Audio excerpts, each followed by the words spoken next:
naik sepeda, Pak. Assalamualaikum warahmatullahi wabarakatuh. Waalaikumsalam warahmatullahi wabarakatuh. Sahabat Muhibbin sekalian, saya sedang bersama para zairin peziarah yang datang ke Barus, dan alhamdulillah saat ini kita sedang istirahat. Baru saja kita melakukan ziarah ke makam Syekh Mahmud Papan Tinggi. Jadi saat ini saya bersama tamunya Syekh Mahmud dengan Bapak siapa, Pak? Nama saya Cahya Gunawan. Cahya Gunawan. Dan kawan saya ini Muhammad Fuad. Dari mana, Pak? Kami ini berdua bersepeda dari Serpong, Tangerang Selatan, hendak menuju Mekah. Menuju Mekah, Pak ya? Menuju Mekah, ya. Masya Allah. Jadi kami sudah berangkat dari Serpong tanggal 11 Desember.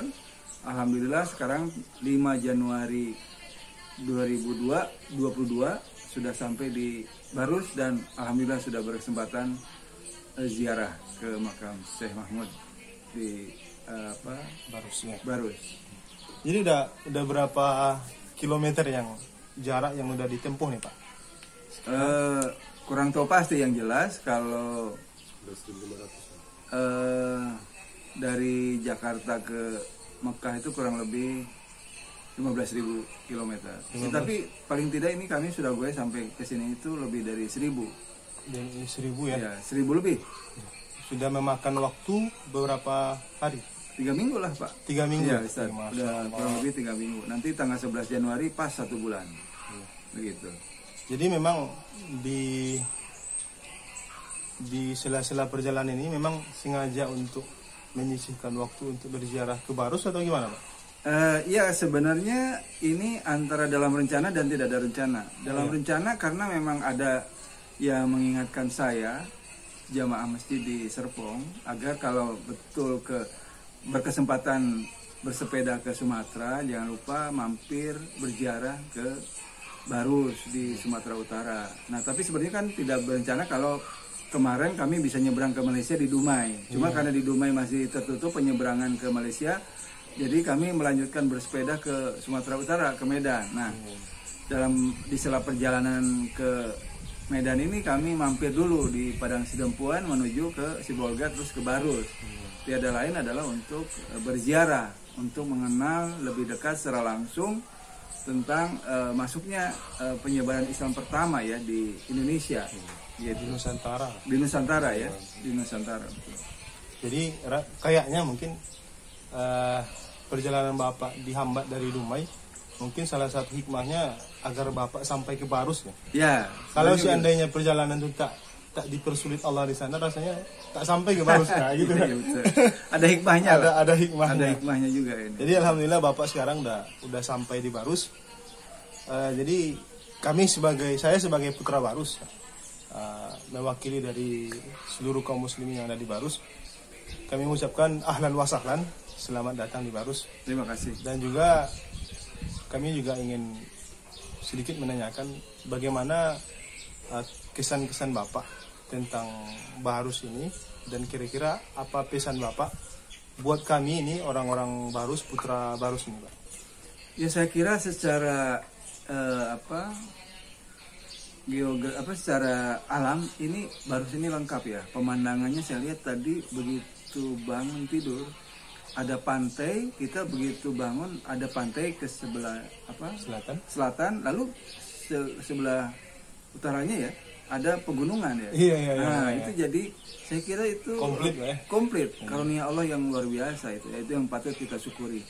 Ditambah lagi ini ada banyak situs-situs sejarah Islam yang wajib kita ketahui, wajib kita pelajari, dan untuk makam-makam dari wali Allah itu juga wajib untuk diziarahi gitu. Jadi saya bersyukur sekali ini fasilahnya dengan Ustadz Fauji dan Ustadz Isban dan yang lain di Barus bisa mengenal daerah Barus, khususnya makam Syekh Mahmud secara langsung gitu, sehingga saya bisa melihat langsung, berziarah langsung gitu, tidak katanya lagi gitu. Udah melihat langsung, Pak ya. Melihat langsung, udah menjalani sulitnya perjuangan untuk naik Naik ke atas, nih. ya betul. Ada 720 tangga ya? Ya, 720 lebih kurang anak tangga ya. untuk sampai ke sana. Iya. Tapi rasanya kalau udah nyampe di sana tuh ada semacam kepuasan batin tersendiri. Iya, saya bahkan merasa nyaman di sana itu. Ya mungkin nyaman ya secara zahir ya. Iya. Anginnya tuh sejuk di atas dan pemandangannya. Iya. Di samping view-nya bagus view-nya ya. bagus. Iya. Jadi itu yang juga kita merasa sebenarnya saya di atas pingin lebih lama tadinya. Iya. Enak di atas itu betul. Iya. Samping ya kita bisa terus berkirim surat sholawat kepada Nabi Muhammad SAW, kepada mungkin ingin berlama-lama dengan waliullah. Dari waliullah gitu sebenarnya gitu. Lama-lama karena kan ini luar biasa ini mungkin walau alam apakah saya nanti bisa kesini lagi atau enggak ya. Insya Allah mudah-mudahan. Ya. Mudah-mudahan kita doakan. Ya, dan saya sih melalui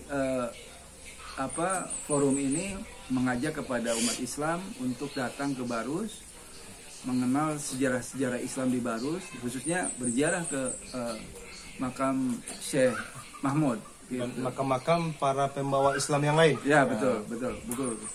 Pembawa Islam pertama kali ke Nusantara, setidaknya sebagai wujud syukur kita kepada Allah atas hidayah Islam yang telah mereka bawa ini. Mereka meninggalkan keluarga, meninggalkan kampung halaman hanya untuk membawa risalah Islam itu.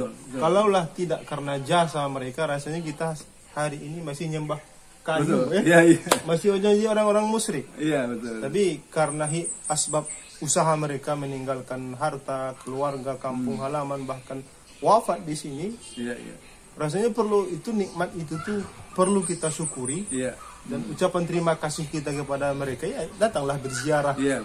Kepada mereka itu ke makam-makam beliau-beliau yang mulia ini, karena atas asbab mereka lah kita hari ini tertanam kalimat la ilaha illallah di dalam ruhaniyah dan jasadiyah kita ya. Betul. Sahabat muhibbin sekalian, kita lanjutkan lagi bertanya-tanya kepada para zairin, para peziarah, kepada Bapak Cahya Gunawan.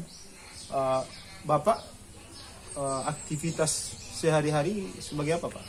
Ya, karir saya sebelumnya adalah seorang wartawan, seorang jurnalis, dan sekarang masih jurnalis juga sebenarnya. Dulu saya pernah bekerja di Harian Kompas selama lebih dari 20 tahun. Jadi saya ke Sumatera tapi baru sekarang ke Barus dan bisa lebih mengenal Barus dan bisa berziarah. Jadi setelah 20 tahun lebih bekerja di Harian Kompas sebagai wartawan, saya mengajukan pensiun dini sejak 2016 dan di akhir saya sebagai wartawan Kompas saya pernah juga menulis buku biografi dari pengusaha bernama Khairul Tanjung.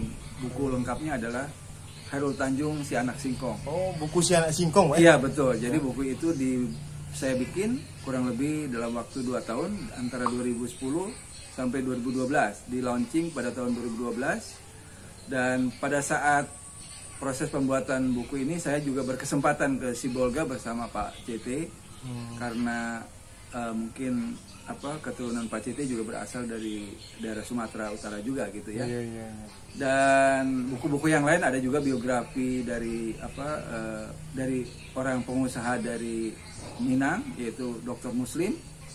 Dia tinggalnya sekarang di Jakarta. Tapi sudah lama juga itu saya bikin, itu juga kurang lebih tahun 2013 gitu. 2013 atau 2014 gitu. Kemudian yang lainnya Muhammad Nazik itu pengusaha dari Gresik, dia adalah ekspor ikan dan hasil laut.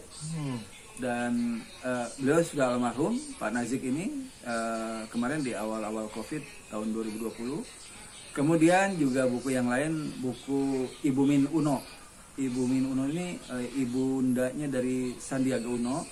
Saya menjadi editornya di buku 80 tahun Ibu Min Uno. Gitu. Itu tahun berapa? Udah terbit, Itu Pak? Sudah terbit. Belum lama, tahun lalu. 2021? Iya, 21. Gitu. Jadi sahabat sekalian, jadi kita Muhibbin Aulia Barus rasanya beruntung hari ini masuk dalam konten kita orang yang luar biasa. Jadi kalau di antara sahabat Muhibbin yang mungkin pernah membaca karya-karya beliau tadi, mungkin terutama si anak singkong. Jadi ternyata beliau adalah musannif, kalau dalam bahasa Arab namanya musannif. Penulis kitab itu beliau lah, penulis bukunya beliau. Iya. Khairil Tanjung, si anak singkong. Iya, iya. Masya Allah. Iya, iya. Ternyata di Barus inilah qadarullah, atas takdir Allah, kita dipertemukan Allah di Barus. Iya, iya. Jadi Bapak, memang kata orang Barus ini adalah Barus ini tanah yang penuh dengan barokah. Masya Allah. Karena di Barus ini Allah takdirkan agamanya yang mulia itu untuk di wilayah Nusantara, titik nolnya adalah di Barus. Dan di bumi Barus juga Allah takdirkan jasad-jasad mereka yang mulia yang mendakwahkan Islam ke Nusantara ini, mereka dimakamkan di bumi Barus. Makanya dalam istilah orang-orang Barus disebutnya Barus bertuah. Nah, Barus bertuah itu Barus yang diliputi oleh keberkahan. Jadi kami sebagai orang Barus tentu bangga dengan itu. Dan juga sebagai orang Barus, rasanya kami sebagai putra Barus juga harus menunjukkan khidmat, menunjukkan rasa sedikit pelayanan kepada para zairin, para peziarah yang datang ke Barus. Karena peziarah yang datang ke sini sebenarnya bukan tamu kami, itu adalah tamunya para aulia. Jadi sebagian daripada bakti kita kepada aulia adalah di samping kita memuliakan aulia, juga memuliakan tamunya para aulia. Sahabat muhibbin sekalian, demikianlah tadi sedikit bincang-bincang kita dengan para peziarah yang datang ke Barus. Ada Bapak Cahya Gunawan dan Bapak Fuad. Ya, mereka jauh-jauh dengan usaha yang maksimal dari Tangerang, nanti insya Allah sampai di Makkah. Jadi kita doakan mudah-mudahan perjalanan beliau-beliau ini dimudahkan Allah Subhanahu wa taala. Amin. Dan menuju sampai kepada tujuan yang diharapkan. Amin. Dan kita yang hari ini bertemu dengan beliau-beliau ini juga kecipratan sedikit manfaat, kecipratan barokahnya, karena niat-niat mulia yang dibawa oleh beliau-beliau ini. Jadi demikianlah bincang-bincang kita dengan para tamu peziarah yang datang ke Barus. Mudah-mudahan memberikan sedikit manfaat kepada kita. Jadi jangan lupa dukung terus channel kita Muhibbin Aulia Barus, subscribe, like, komen, dan share agar manfaat yang kita sampaikan dalam setiap video-video kita bisa diketahui dan bermanfaat juga bagi saudara-saudara kita yang lain. Wallahu muwaffiq ila aqwamit thoriq. Assalamualaikum warahmatullahi wabarakatuh. Waalaikumsalam. Jadi sahabat Muhibbin, ini adalah kendaraan beliau yang kemarin sudah beberapa 3 minggu yang lalu sudah start dari Tangerang, dan insya Allah sepeda ini juga akan terparkir di Saudi Arabia, di Makkah dan Madinah insya Allah.